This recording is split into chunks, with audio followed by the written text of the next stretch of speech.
All right, so this is the posi that we're putting in.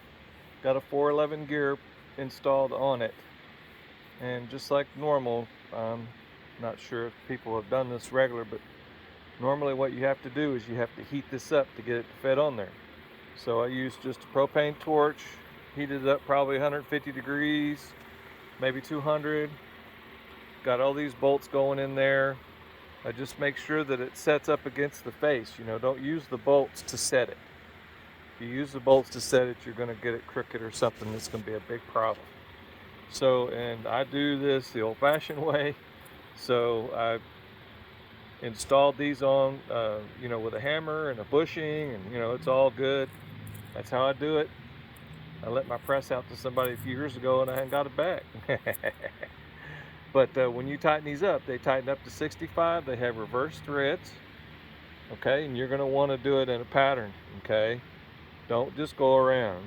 You got to do them across each other pattern to make sure. There's 10 of them. They torque down to 65 foot-pounds. I've got both my bearings installed. Now, of course, there's a race that fits over here before you set into the rear end, so that's not setting on here. I just got it set up on here so I can torque it. So let's have a look and see about what this thing looks like when we set it in.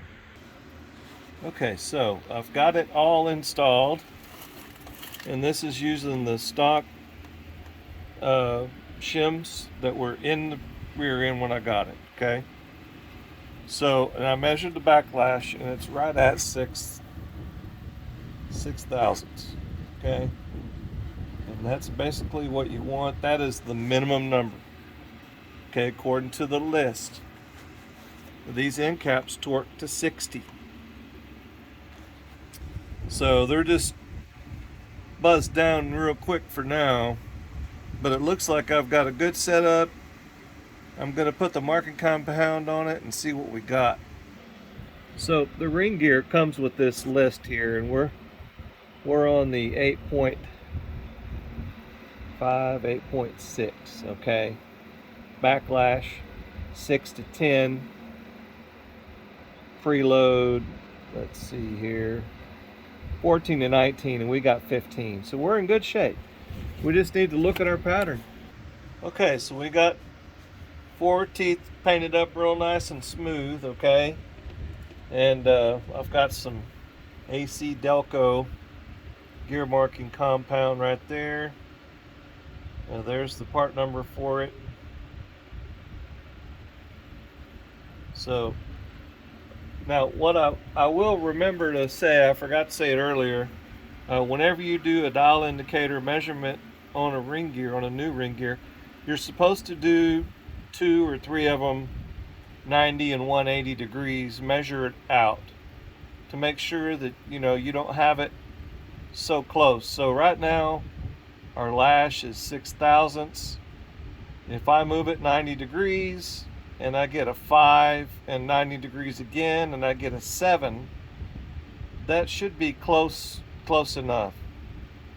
I'm hoping that doesn't happen to anyone, and that's never happened to me. So, but that's how we want to look at things. So I'm going to rotate this thing around and have a good look at this pattern. Okay, so the pattern looks pretty good. That's just about right in the middle. It's a little bit tall. That means it's a little wee bit closer to the edge. And then of course you want to look at the back side too. Alright, so the back side of our pattern looks pretty good too. I think I'm very happy with this. This makes it real easy for someone that's installing, okay? And we've got a nice pattern. Nothing wrong with that. So there you are, gentlemen. It's not that hard after all, is it?